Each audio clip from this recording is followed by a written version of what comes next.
con nosotros tus hijos sean la diferencia. En el Colegio Fray Luis de León educamos con trascendencia, libertad, valores y modernidad para formar grandes seres humanos. Colegio Fray Luis de León, la experiencia de crecer en comunidad. Fray Luis de León.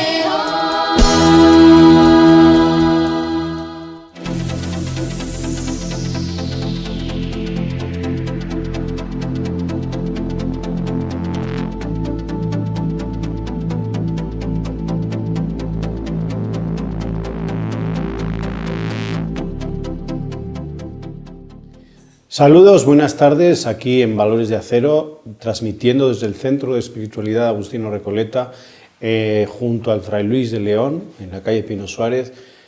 Hoy vamos a hablar de algo pues, que es candente, el deporte. El deporte nos trae disciplina, sacrificio, pasión. El deporte pues, también nos hace ser constructores de la paz. Vamos a ver en estos momentos, antes de presentar a nuestro invitado, lo que decía el Papa Francisco respecto al Mundial de Fútbol que se inauguró hace unos días. Vemos el mensaje. Queridos amigos, con mucha alegría me dirijo a todos ustedes, los aficionados al fútbol, al comenzar la Copa del Mundo de 2014 en Brasil. Deseo enviarles un afectuoso saludo a los organizadores y a los participantes, a todos los atletas y seguidores, así como a todos los espectadores que en los estadios o a través de la televisión, la radio e internet participan en este evento que supera las fronteras lingüísticas, culturales y nacionales. Mi esperanza es que, además de una fiesta del deporte, este mundial se pueda transformar en una fiesta de la solidaridad entre los pueblos. Esto supone, sin embargo, que los partidos de fútbol sean considerados por lo que son esencialmente un juego y al mismo tiempo una oportunidad para el diálogo, el entendimiento, de mutuo enriquecimiento humano. El deporte es no solo una forma de entretenimiento, sino también, y sobre todo yo diría, una herramienta para comunicar los valores que promueven el bien de la persona humana y ayudan a construir una sociedad más pacífica y fraterna. Pensemos en la lealtad, la perseverancia, la amistad, el compartir, la solidaridad. Ciertamente el fútbol suscita muchos valores y actitudes que han demostrado ser importantes no solo en el campo, sino también en todos los aspectos de la vida, más específicamente en la construcción de la paz. El deporte es una escuela de paz, nos enseña a construir la paz.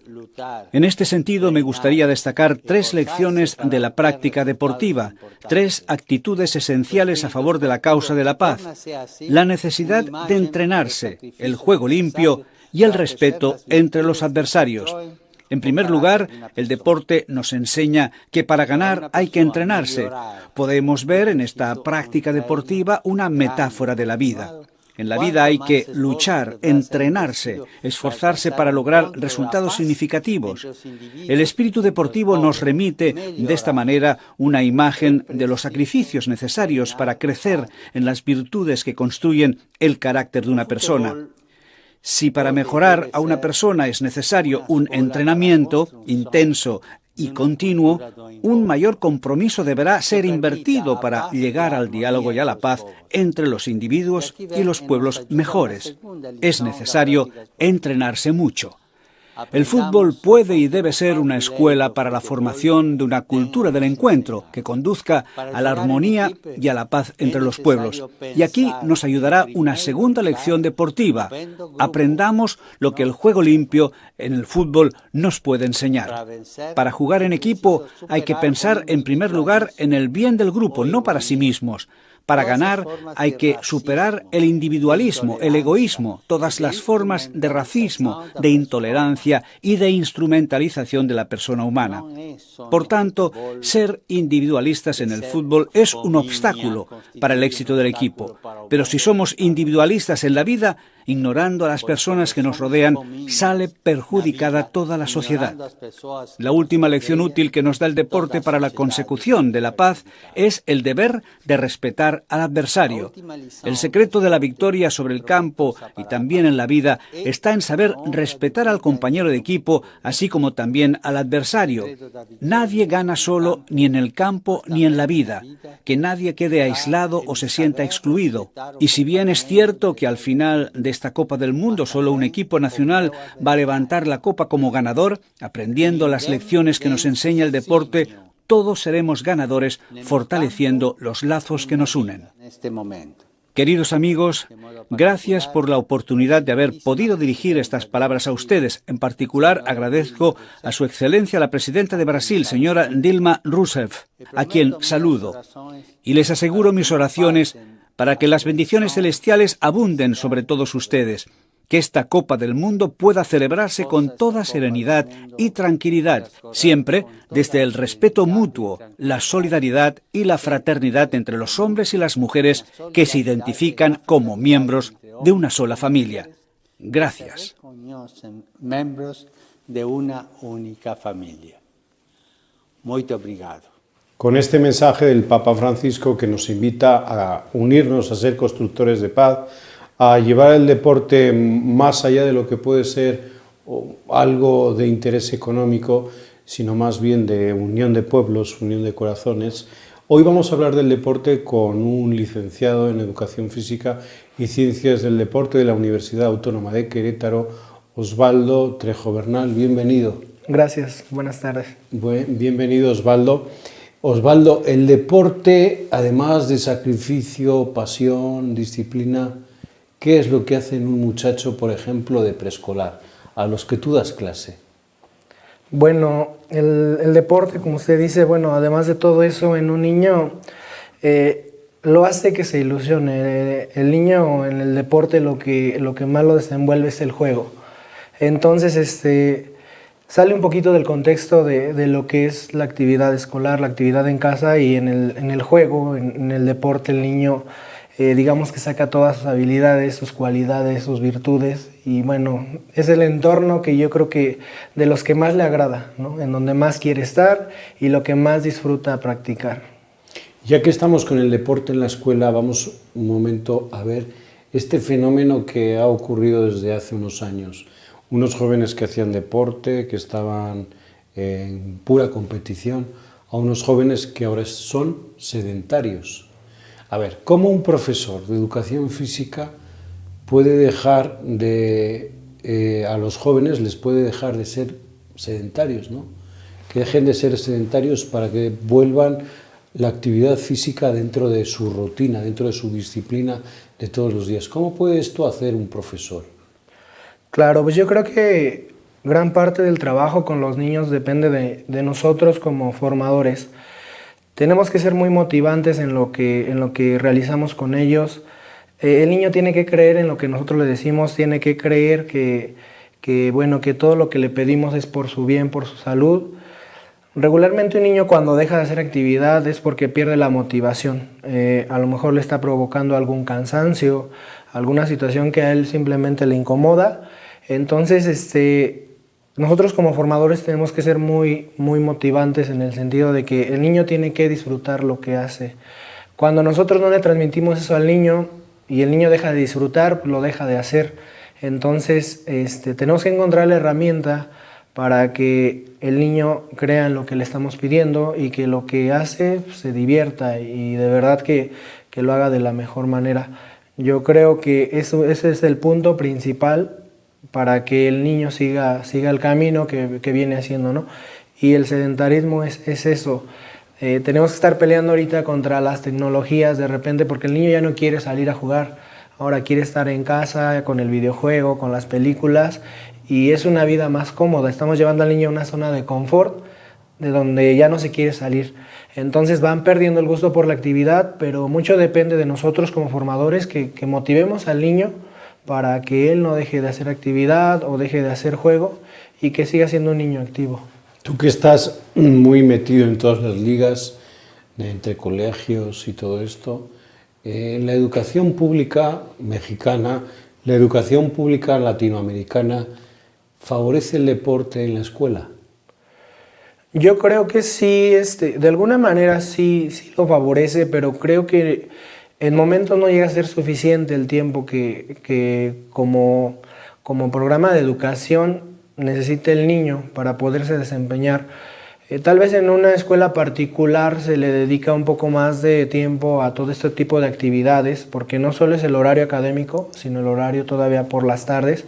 Pero en una escuela pública realmente el horario que viven deportivamente solo es la hora de educación física, la hora o 2 horas a la semana de educación física que tienen, y para los niños a veces es poco, ¿no? O sea, si agregamos que en casa a lo mejor ya no hay un entorno adecuado para que el niño pueda jugar o pueda hacer alguna actividad, es complicado, ¿no? Entonces dependemos de muchos medios, que el niño esté en el entorno adecuado, que tenga los espacios suficientes y bueno, para que él los pueda desarrollar. Pero sí siento que en cuanto a tiempo, de repente es poco lo que le dedicamos al deporte, dada la importancia que tiene practicar alguna actividad física. Y más en estos tiempos que, como decíamos antes, pues hay muchísimo sedentarismo. Osvaldo, un profesor de educación física, ¿cómo se prepara? Pues bueno, en lo personal, bueno, yo estudié la licenciatura en Educación Física y Ciencias del Deporte. Yo creo que lo primordial es tener las bases de cómo nos vamos a dirigir con los niños, ¿no? Tenemos que tener una formación y tenemos que entender que cada niño tiene capacidades y habilidades diferentes. Tenemos que entender que con cada niño a veces va a ser un trabajo específico, no podemos trabajar en general buscando un objetivo en común con el grupo. Todo esto se basa en cuanto a las diferencias que hay entre los niños. Hay niños que tienden a tener un estereotipo de persona muy delgada, hay niños que tienden a ser un poco más robustos. Entonces, con unos como con otros, las habilidades y situaciones que tengamos que trabajar se tienen que hacer de diferente forma. Tenemos que estar capacitados para todo eso. Hay situaciones también de niños que no pueden hacer actividad física normal a la de un niño que se encuentra en buen estado de salud. Tenemos que trabajar con esas limitantes también. Tenemos que estar preparados para trabajar con un niño que tenga limitantes y con uno que no las tenga. Sí, durante la carrera nos hablan de todo eso. Y bueno, es importante, ¿no? A medida que nosotros conozcamos mejor a nuestros alumnos y sepamos con qué niños estamos trabajando, va a ser mejor el resultado que logremos en cada uno de ellos.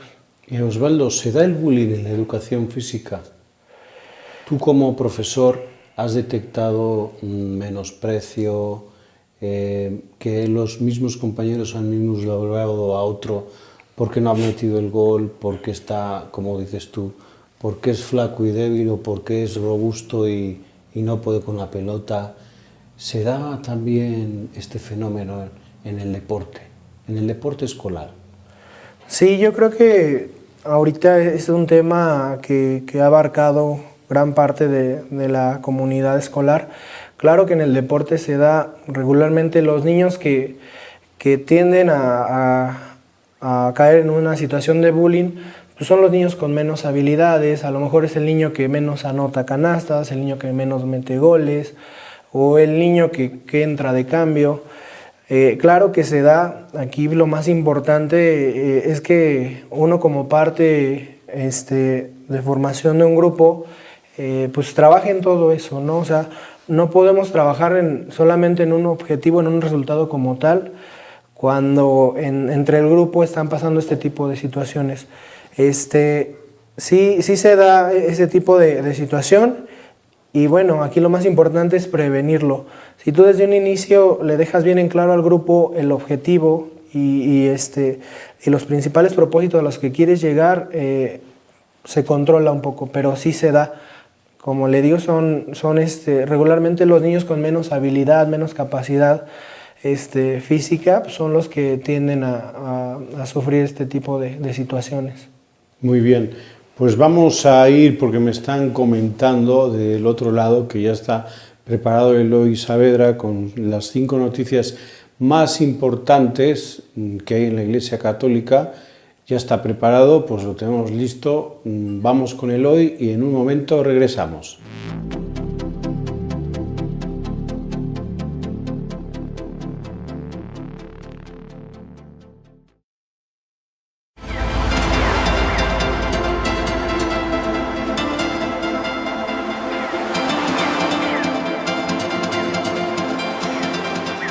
Educación, valores, trascendencia, libertad y modernidad son las bases con las que el Colegio Fray Luis de León forma grandes seres humanos. Colegio Fray Luis de León, la experiencia de crecer en comunidad. Fray Luis de León.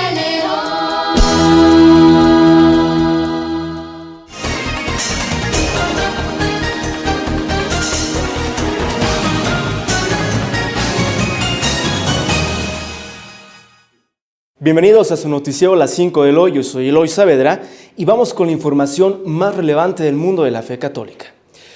Torturar es un pecado mortal, señala el Papa Francisco.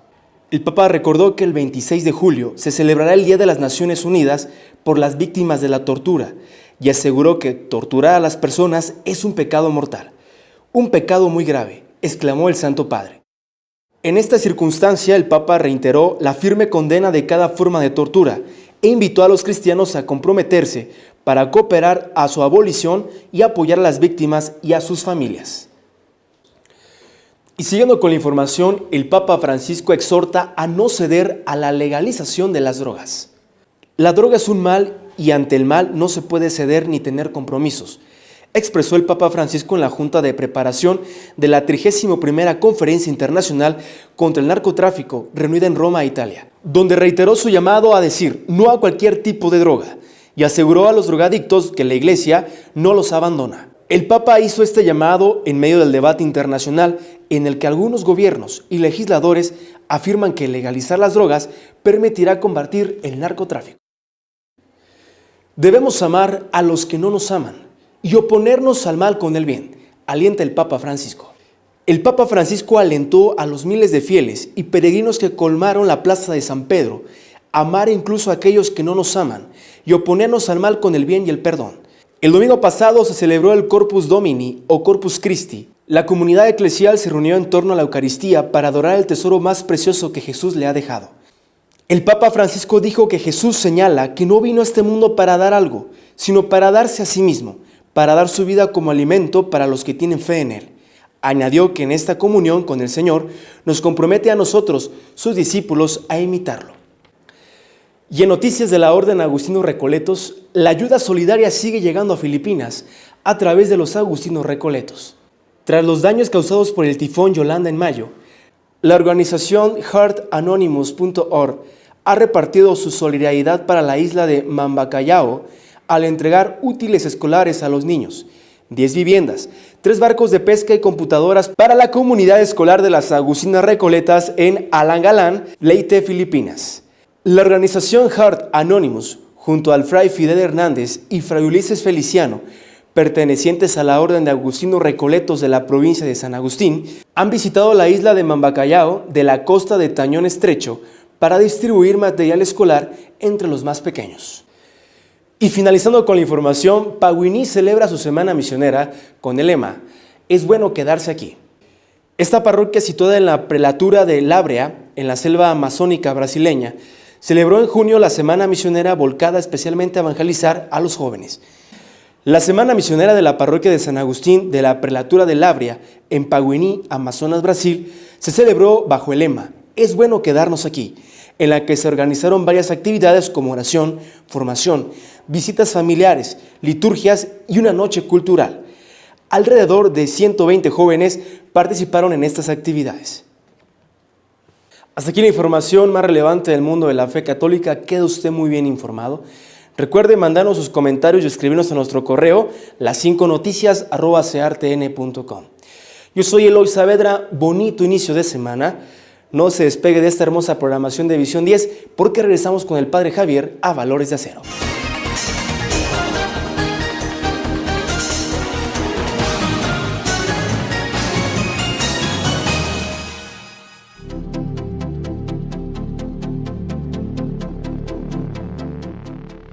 Gracias, Eloy, por tu reporte semanal, por tus noticias. Regresamos aquí a Valores de Acero. Estamos con Osvaldo Trejo Bernal, licenciado en Ciencias del Deporte y en Educación Física, profesor de Educación Física. Nos está hablando del deporte escolar, del desempeño en el deporte escolar.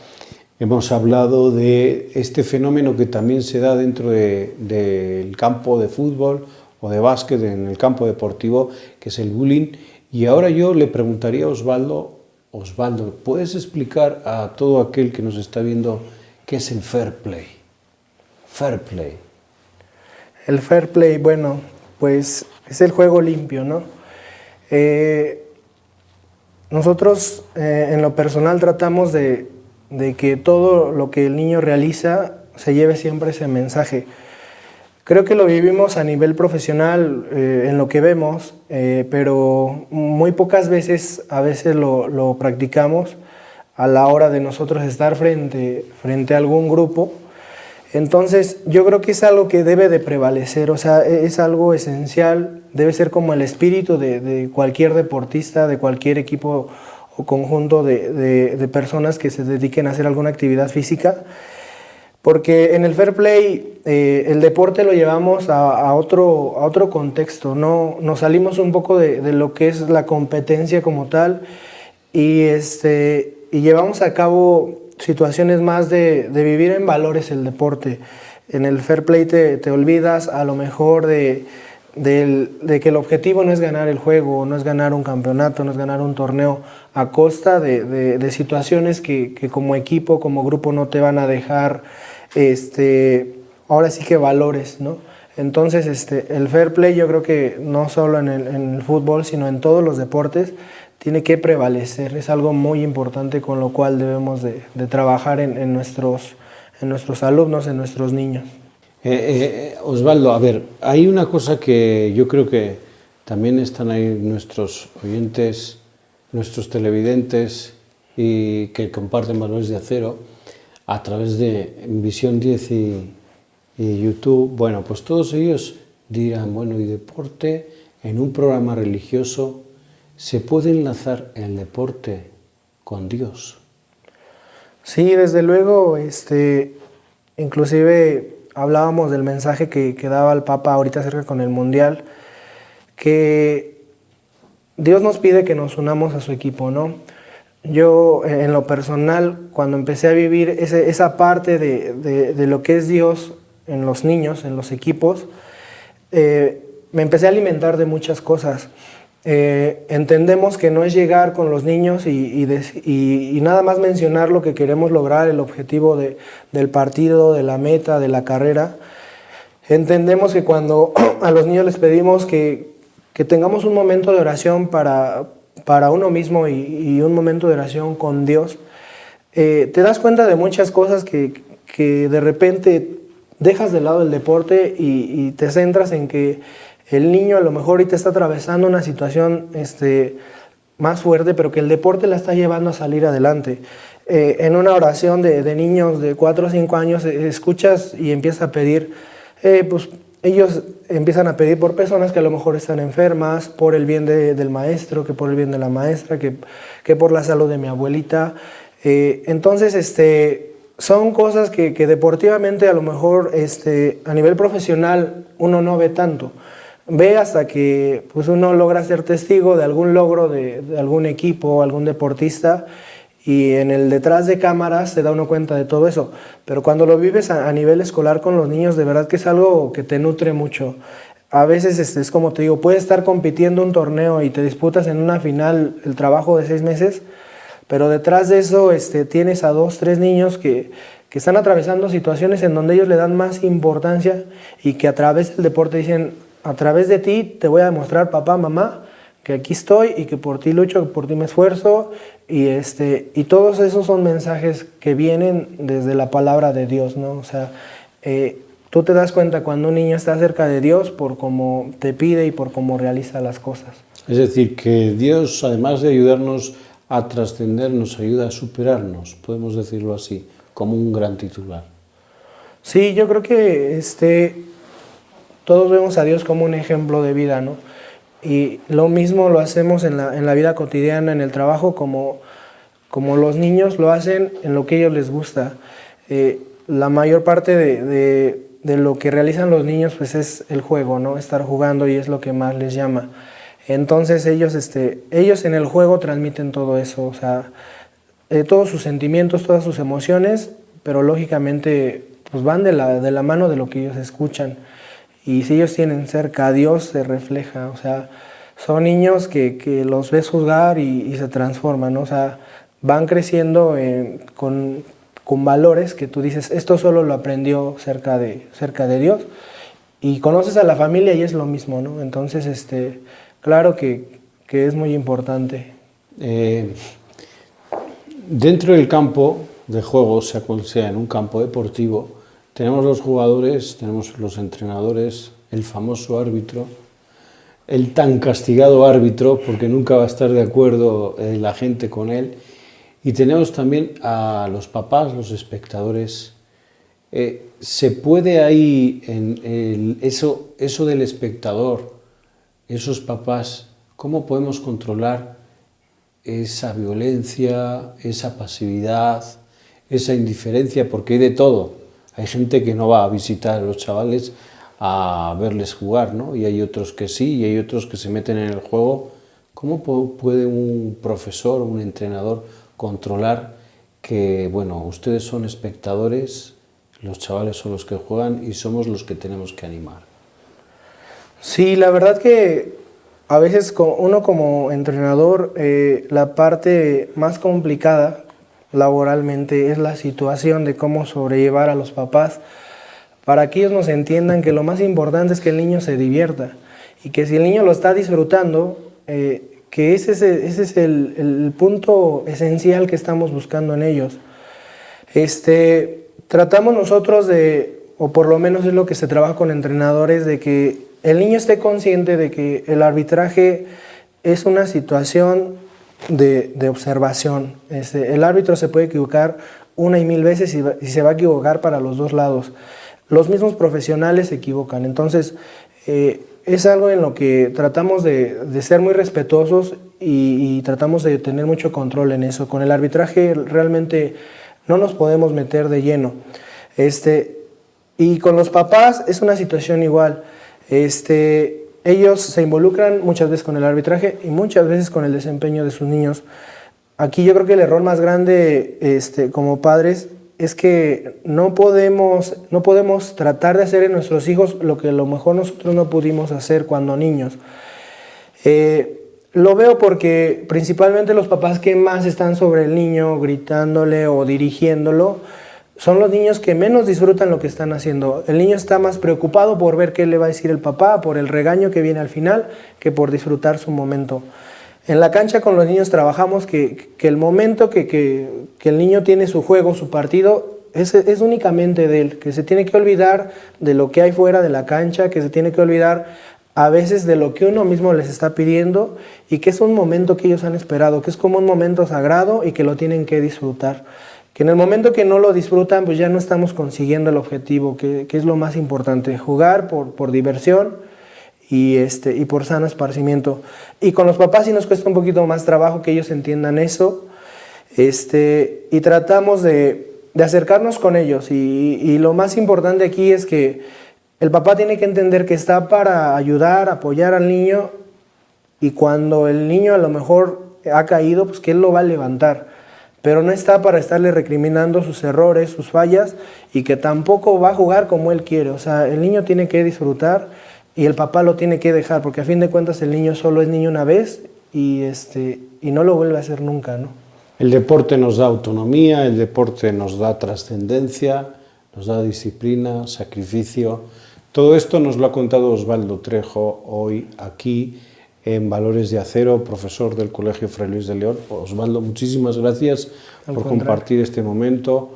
Regresamos el próximo lunes aquí en Valores de Acero y nos vamos ahora al cuarto invitado. Nos vemos. Buenas tardes.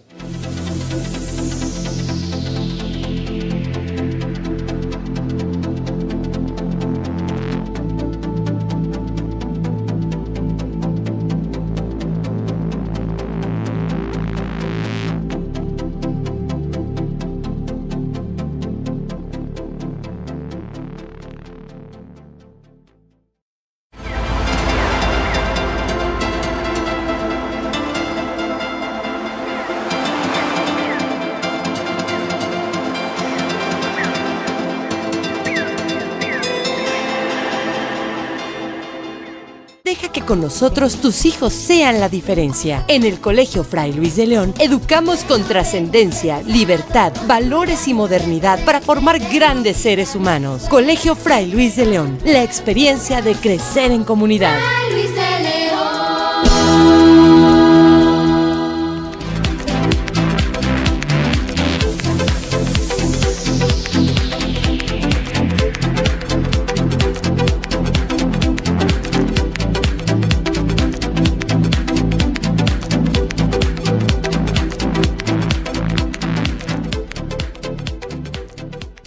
Hola, ¿qué tal? Muy buenas tardes. Estamos de nuevo aquí en su programa El Cuarto Invitado y estamos aquí mis dos hermanas. ¿Cómo están, chicas? Hola, ¿cómo están? Muy buenas Qué tardes. bueno, qué bueno que nos están acompañando. Y el día de hoy estamos muy contentas porque nos viene acompañando la doctora Angélica Romero. Hola, ¿cómo estás, Angélica? Muy bien, muchas gracias. Qué bueno, Buenas tardes. qué bueno. Gracias Ella por estar es aquí. especialista en psiquiatría para niños y adolescentes. Y bueno, la verdad es que en este mundo que estamos tan preocupados porque si tienen o no tienen problemas nuestros chicos, ¿cómo podemos darnos cuenta, Angélica, cuando un chiquito sí necesita un apoyo ya más especializado? Cuando ya como papás se nos va pues la posibilidad de ayudarlos. Pues no hay como algo así clave, ¿no? Que suceda esto y tiene que llevarse atención.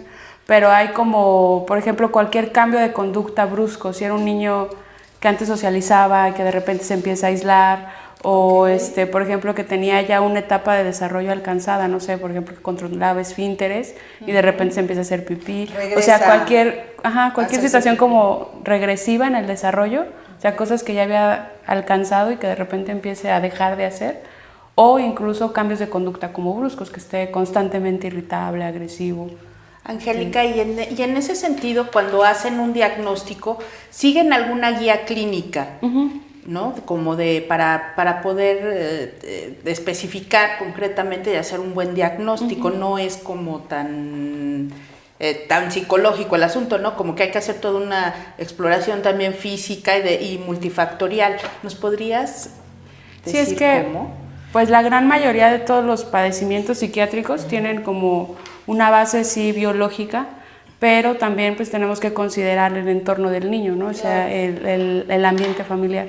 Entonces no hay como que una causa única de un padecimiento, ¿no? De sucedió esto y va a desencadenar, no sé, en una depresión. Claro. Sino que se tienen que conjuntar como muchas cosas, factores ambientales, más la vulnerabilidad que ya trae el niño. Entonces, por lo mismo tenemos que hacer como un estudio incluso de las familias, o sea, una entrevista con los papás, incluso desde el momento histórico en que llegó el niño, ¿no? No es lo mismo el primer hijo que el segundo, que el tercero.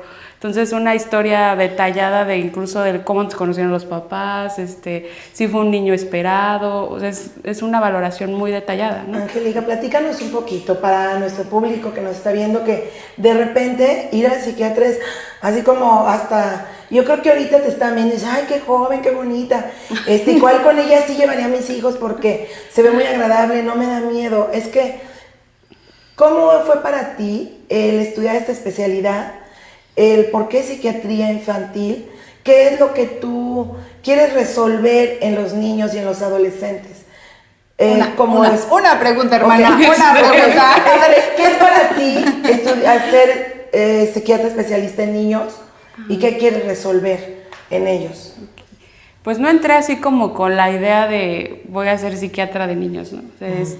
Yo creo que fue un proceso a lo largo de estar estudiando psiquiatría y de tal vez ver, por ejemplo, un paciente y verlo como en retrospectiva y pensar tal vez de si se le hubiera hecho una intervención como a temprana edad. Claro. Entonces fue como una cuestión como muy idealista de quiero como empezar desde antes como para pues poder como incidir más, ¿no? en el pronóstico de algún padecimiento, de una enfermedad. Y fíjate que yo, bueno, entre las cosas que estuve leyendo, me llamó poderosamente la atención que en psiquiatría se habla como de una epidemiología. Ajá, psiquiatría. Eso, ok. Epidemiología. No me pidas que lo repita porque no me sale, pero eso, la primera. Como de epidemia. Es como una medida que nos dice que la frecuencia con que se presenta un padecimiento, ¿no? O sea, por ejemplo, no sé, el trastorno por déficit de atención, ¿no? Que se tiene pues en el 5.6 de la población general se presenta. O sea, son a partir de estudios que se han hecho, o sea, tanto, no solo obviamente en México, sino como en diferentes países, que más o menos hablan de qué tanto se presenta un padecimiento y estudios de en qué es más probable que se presente, si en la edad adulta, en la adolescencia. O sea, no solo aplica para psiquiatría, sino para cualquier padecimiento. Oye, o sea, hay Angélica, como en diabetes. Y bueno, de lo que decía Liz, que a algunos papás les dan miedo, yo considero que hemos caído también en el otro polo opuesto, ¿no? En el que se está abusando de mandar casi todos los niños a que ya vayan a terapia, ¿no? Porque que la maestra ya ve que estés muy inquieto, órale, vámonos a terapia. O que los papás ya no pueden con el niño por falta, yo opino, en algún momento de disciplina o de poder lograr en ellos como que obedezcan. Entonces, si yo no puedo, me los llevo inmediatamente a terapia. ¿Van a terapia, ¿no? O al psiquiatra? O sea, ¿llegan contigo o tú eres ya el último camino, o sea, el fin? O primero pasaron por psicólogo, terapista, ¿y tú eres el último fin o eres el principio? Es variable, o sea, hay veces que sí, la primera entrada es psicología, ¿no? Pero a veces también, o sea, de la escuela, pues detectan, ¿no? Como alguna conducta en esto, de que es muy inquieto, algo así, y los derivan como con el psiquiatra o incluso con el neurólogo, y el neurólogo ya lo manda con el psiquiatra. Pero sí, es raro así como que de primera instancia se le ocurra a alguien, voy con el psiquiatra, ¿no? A un papá. O sea, casi siempre sí ya antes vieron pues al neurólogo, a algún terapeuta o algo así, pero hay casos que sí, directamente van con el psiquiatra. Y después toda esta tendencia, ¿no? A estar medicando a los niños, que también pues es tremendo, porque a lo mejor cuestiones que tienen que ver más con la disciplina dentro de la familia, que tienen que ver más con poner límites, bueno, ¿no? De repente es mucho más fácil, ¿no? Pues, que lo mediquen. Por eso es la valoración que les comentaba al inicio, que sí se toma en cuenta como todo el contexto, ¿no? O sea, se tiene que meter uno como en la historia de la familia también, incluso ponerse en contacto con los maestros, algunos cuestionarios que les enviamos a veces a la escuela y que ellos nos contestan, porque para que sea un padecimiento psiquiátrico tiene que ser constante, o sea, que se presente en casa, en la escuela y en todos los ambientes en que se desarrolla el niño, ¿no? O sea, si se presenta nada más en la casa, pero en la escuela no, eso habla más de que sí, es una cuestión como de mal manejo de reglas, de límites, que no sea constante como en todos los lugares en los que el niño se desenvuelve, ¿no? Angélica, bueno, yo no sé si soy yo o hay gente que también tiene esa duda. El psiquiatra te da terapia y además medicamento. ¿Solo el psiquiatra está autorizado para darte algún medicamento controlado para alguna enfermedad de la mente? ¿Por qué ir a un psiquiatra sí y no nada más a terapia? Muchos psiquiatras tienen ya la formación como, o sea, uno cuando sale de psiquiatría no sale con una formación de alguna terapia, ¿no? Es que hay diferentes tipos de terapia. Sí sale uno como con la idea de, bueno, el psicoanálisis es para esto, la terapia cognitivo-conductual es para esto otro, pero como dominando así la terapia no, se tiene que dar como aparte una formación, buscar, ¿no? Aparte de este tipo de formación. Entonces sí, ya se complementa con eso y ya la gran mayoría pues, de los psiquiatras pues están viendo la necesidad de que no nada más con el medicamento pues se puede tratar, ¿no? Entonces casi todos pues hacen alguna especialidad en algún tipo de terapia familiar, bueno, los diferentes enfoques. Entonces, porque los tratamientos son conjuntos o trabajan conjunto con algún psicólogo. Entonces o sea, sí, por eso es importante el trabajo en equipo, ¿no? O sea, tener que sea multidisciplinario y además igual, o sea, como tener esta ética de ir con un profesional bien con todas las de la ley, que no vaya a recetar un medicamento en los casos en los que no se requiera, ¿no? Que eso pues también es parte de la cuestión ética. Sí, claro. ¿Qué les parece si regresando platicamos un poco más acerca ya pues ya en forma de cómo acudir o de por qué acudir con el psiquiatra, ¿no? Ya vimos cuál es la diferencia con el neurólogo y con el psicólogo de alguna manera, ¿no? Que es más enfocado ella pues a padecimientos, no tanto a comportamientos y regulares. ¿Y qué padecimientos? ¿No? No sé si nos puedas decir qué padecimientos son los que te llegan más frecuentemente, y lo vemos en el corte. Ahorita regresamos.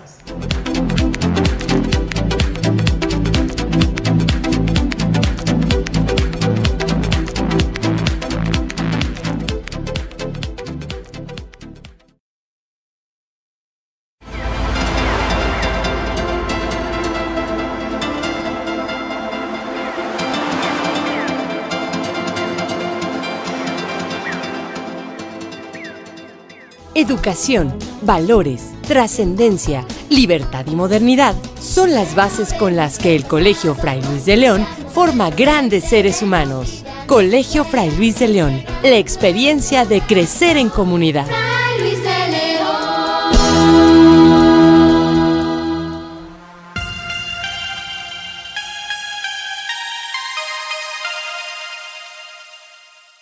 Soy Enrique Ayat de los Agustinos Recoletos, me da mucho gusto saludarles y quisiera que hoy habláramos de uno de los escritos monásticos agustinianos más importantes, que es la Regla de San Agustín. A San Agustín se le considera como uno de los fundadores de la vida monástica occidental, la vida en comunidad, y San Agustín dejó una huella imborrable dentro de la vida monástica de todos los tiempos con su propia regla. San Agustín escribe para sus monjes, una vez que él es nombrado obispo y sacerdote de la ciudad de Hipona, escribe esa famosa regla suya, es decir, escribe la forma como tienen que vivir los monjes y todos aquellos que quieran vivir en comunidad y buscar a Dios en comunidad. Recordemos que la esencia de la vida monástica agustiniana, tal y como queda reflejado en la regla, es seguir a Cristo como un grupo de hermanos, teniendo una sola alma y un solo corazón, y, como añadirá San Agustín, dirigido hacia Dios.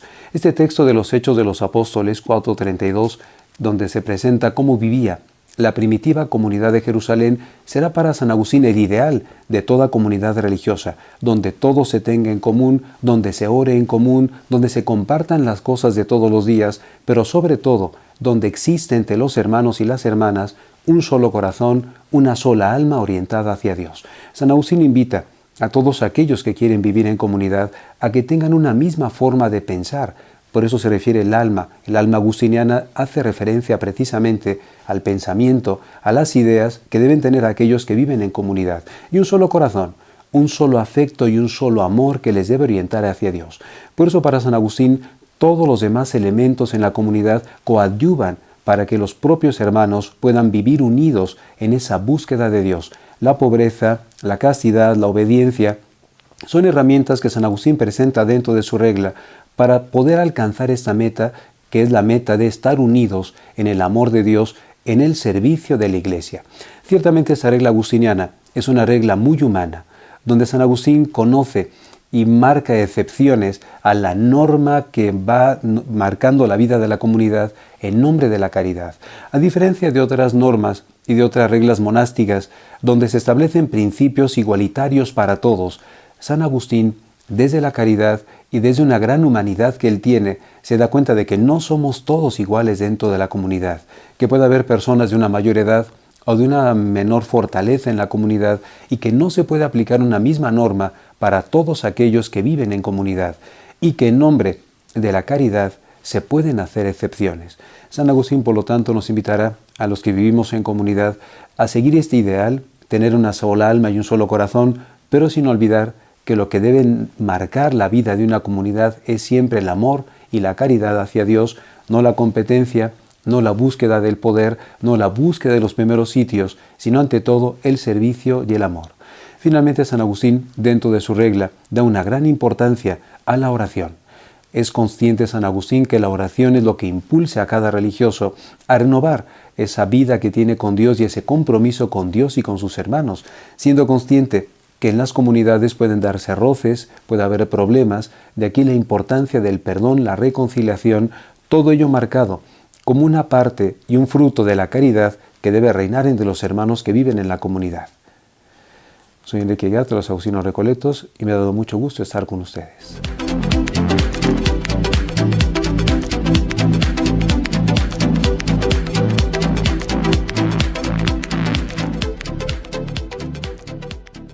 Estamos de regreso aquí con la doctora Angélica Romero. Angélica, y mira, la verdad es que a mí me pasa mucho que los psicólogos de la escuela mandan a los chicos directamente con ustedes a hacer un electroencefalograma.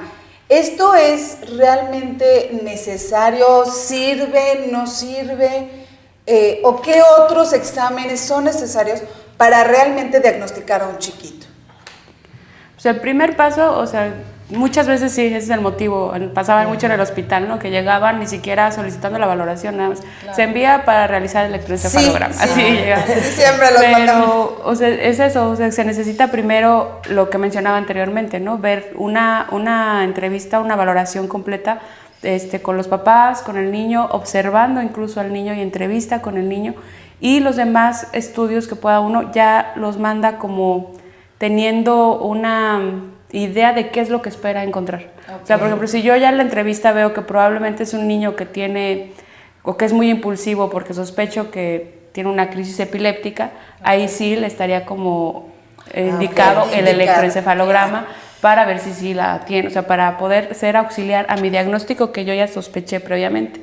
O sea, no es como que, porque puede encontrar uno, pues, tener hallazgos, claro, y eso pues como que sesga el diagnóstico. Pero es que no es la maestra la que debe de indicar eso, es hasta que el médico lo revise y lo valore, me imagino. O el psicólogo de la escuela, ¿no? Claro, lo primero que deben hacer entonces es mandarlo a una revisión con un psiquiatra, ¿sí? Y a partir de ahí, lo que él dictamine que realmente necesita el chiquito, entonces es lo que se debe hacer. Claro. Y ya lo último es cuando ya necesitan un medicamento. El tratamiento, o sea, difícilmente es una sola cosa. O sea, no es como, casi siempre es como conjunto. De mucho trabajo con los papás, porque a veces les decimos, no, pues es un problema de que no le marca límites y que no, pues sí, que no pone reglas. Pues a veces los papás se quedan, pues sí, ¿cómo? ¿No? Entonces es trabajar mucho, incluso en educación, formación, enseñarle qué es marcar un límite, cómo aplicar como consecuencias dependiendo de lo que haga o deje de hacer el niño, más el tratamiento farmacológico, probablemente una terapia familiar. Es muy individualizado, o sea, si es como cada caso, probablemente un caso necesita más, o lo principal es una terapia de familia. Y ya lo demás, el medicamento, y eso pasa a segundo plano, ¿no? Otro, probablemente sí el medicamento sea prioridad y después pues el trabajo con el papá o la terapia de familia después. Entonces tiene que ser por eso valorado, porque cada caso es único, aunque tengan el mismo padecimiento. Claro. Luego entonces no aplica el que qué le está dando mi vecina al niño, sino que sí, igual, ¿qué le diste tú a tu niño? Porque el mío está idéntico, ¿no? Y el mío, y como se portan igual. Claro. Y cuando no es así. Cuando no es así. Porque por esto que mencionábamos anteriormente, ¿no? Y que son padecimientos que sí tienen una base biológica, que para eso ayuda el medicamento, pero que están muy influenciados por el medio ambiente. Entonces puede ser que en un caso pues, lo que predomina es un ambiente poco favorable para el niño. Entonces, por eso, aunque sean dos niños que estén deprimidos, probablemente uno sí es más una cuestión, no sé, tiene la mamá deprimida, el papá deprimido, una cuestión muy hereditaria. Entonces, probablemente ahí sí lo principal es el medicamento más las otras medidas. Pero otro puede estar deprimido porque está dentro de un ambiente pues, caótico. Entonces, pues lo principal es pues intervenir en ese ambiente. ¿Y en qué momento empieces a atacar? También, mientras más pronto lo analices es mejor. Por ejemplo, en la depresión, o sea, si hay padecimiento, si se diagnostica, si hay un tratamiento como a tiempo, se ha visto que se disminuye el riesgo de que vuelva a recurrir, o sea, de que vuelva a tener otro episodio. Entonces, si no se trató el primer episodio, pues aumenta incluso el riesgo de que esto recurra y que cada vez los episodios sean más largos y más seguidos. O sea, que antes pues recaí en medio año, ahora ya recaigo en 3 y así. Y retomando un poquito con lo que comenzamos, ¿qué has descubierto en tu práctica? Cuando no se diagnostica un niño, cuando no se diagnostica un niño, puede caer en conductas de alto riesgo ya adolescente o adulto. Si tú lo tratas pronto, un niño con depresión, con bipolaridad, Con pero epilepsia. hasta la misma epilepsia era lo que iba, Ajá. ¿no? Qué peligroso que pase toda una infancia un niño Y sin con que nadie sin que sepa nadie- nada. Claro. Un psiquiatra puede evitar que ese niño, ese adolescente se convierta en un adulto con conductas de riesgo, un drogadicto, un, no sé, psicópata, esquizofrénico. ¿Se puede evitar?